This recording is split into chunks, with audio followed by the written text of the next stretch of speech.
It seems like the Buddha was able to exit from the sensory world and just exist within awareness. And so it's just such a mystery to me, because for example, I'm wearing all white today, and then I wonder, well, why am I doing that? And do you think the Buddha had a favorite color? Yes. His favorite color was the robe color. Robe color? Yes. Because that is what he has been wearing.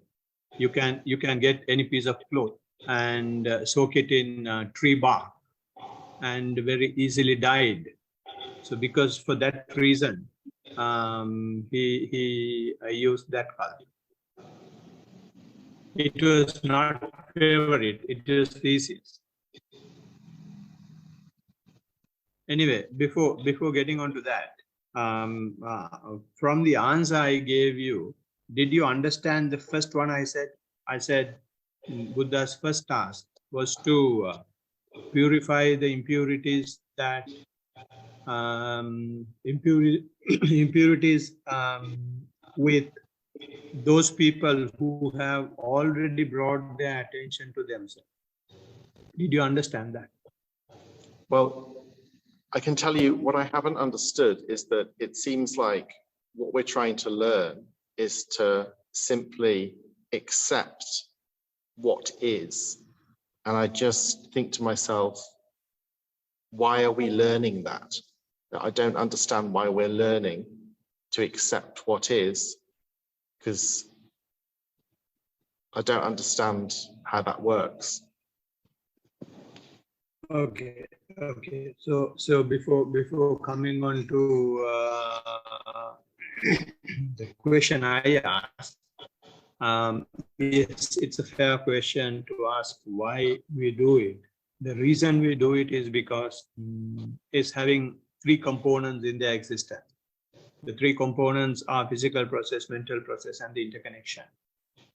Right? So these three components should be in harmony with each other so that we will have a very efficient living, so that we will have frictionless or least frictional living. But whereas when our physical process is here, most of the time our mental process is fantasizing and daydreaming with other times or with other places or with other people.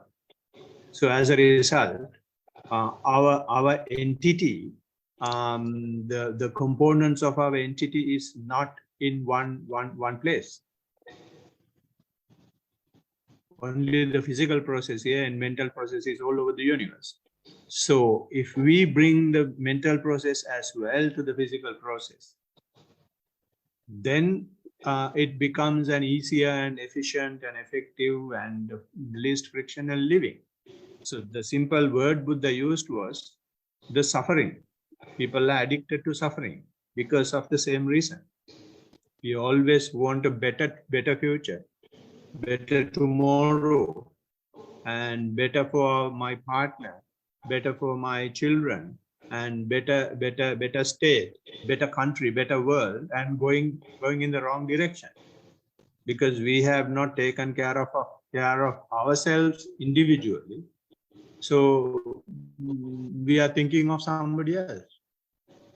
So that fundamental mistake that the humanity or the living being has been understood by a genius like Buddha only. And when you bring the attention to yourself and when you are with yourself, you meet the entire universe. You meet your best friend. And you are self-sufficient after that. After that, what you need is some food for you to live, because it's a body that is based on food, and a roof over your head, and something to cover your private parts. That's all. Okay, so thank you for that answer. And I'll go into the third thing now.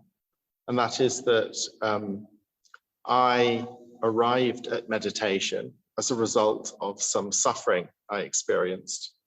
And those things were psychosomatic chest pains, which have now gone. And the most recent one has been numbness in my teeth. And it's very interesting because recently, it's a little bit strange to mention, but I had a boil. Do you know a boil? This thing, it's like a big kind of spot with the yellow pus. It's very horrible. Anyway, so this boil that was on my body. Yeah, on the skin, yeah. It was really painful. And it made me become very, very present in the moment.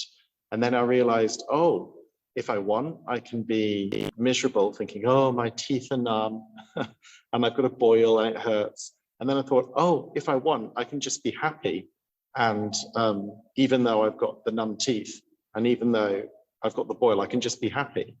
And it was such a revelation, and I was extremely present for about 3 or 4 days. But then the boil got better and it went away. And now my teeth numbness is really extreme. So what was mysterious was that the painful skin problem made my other problem disappear.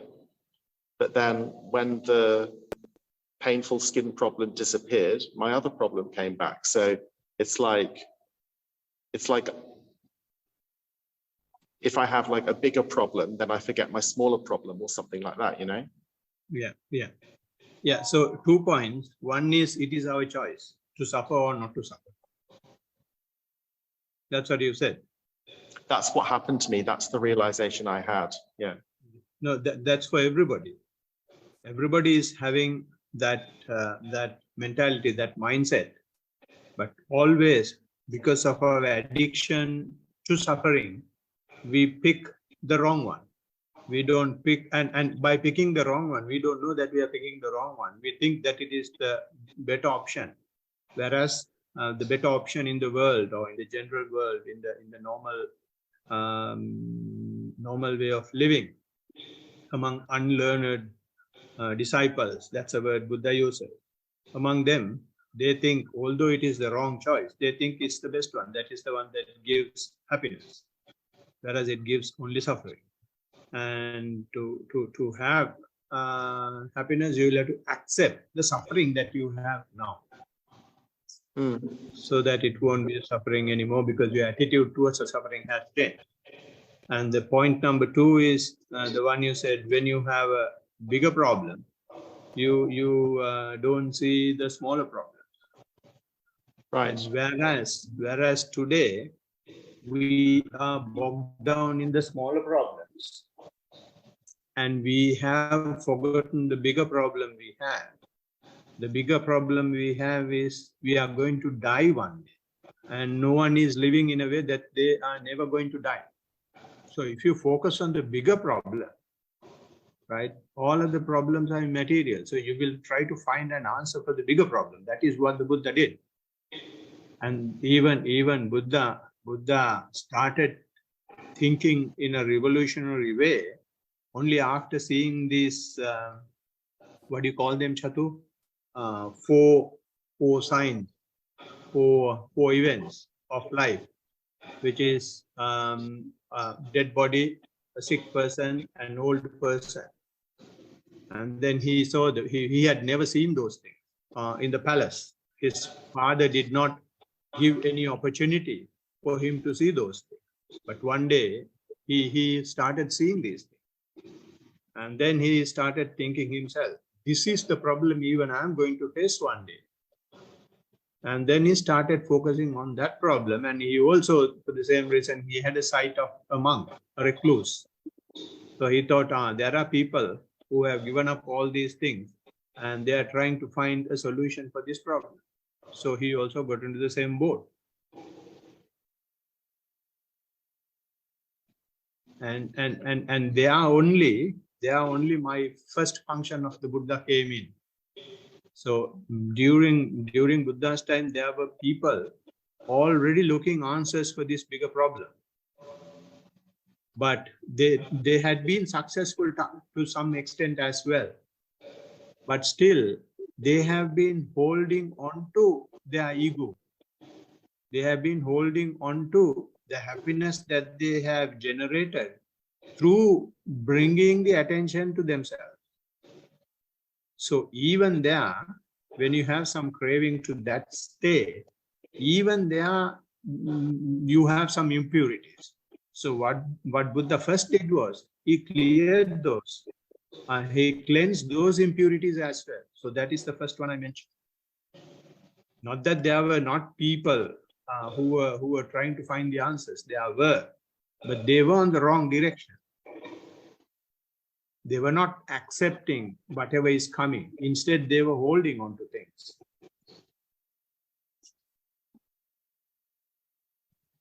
Does it make sense? Yeah, it's just, I suppose, the reason why people dedicate decades of their lives to the practice is because it's so incredibly difficult to put into practice. That the theory I can understand only just, but then putting it into practice is just seems a little bit like a life's work. I will say yes and no. It depends on how you look at it. For someone like you, it is definitely going to be easy because you have the right attitude towards this thing. And for someone who is not here, yeah, it may be, even for those people, since it is not exposed to them, we definitely can't say it will be very difficult for them as well. But if someone really hears it, he may understand it, in few seconds. So therefore, Buddha says, if you start this practice and the duration is 7 days to 7 years. So it is, and for that, it is not necessary to be a full-time practitioner, not necessary to be a monk, not necessary to do any of those things. Having your normal life, and if you sincerely practice, and if you get your questions clarified, it's not that difficult. It is difficult because it is so simple, because our minds are not accepting simplicity. Minds want a lot of big formulas, big equations and things like that. So simplicity is something very difficult for our mind to digest.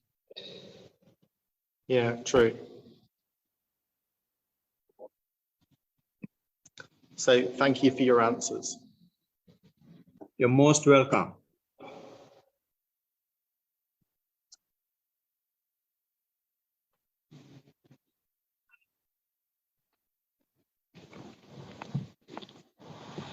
We don't have any more questions, Bhante. All right. So we can then chant and conclude the session.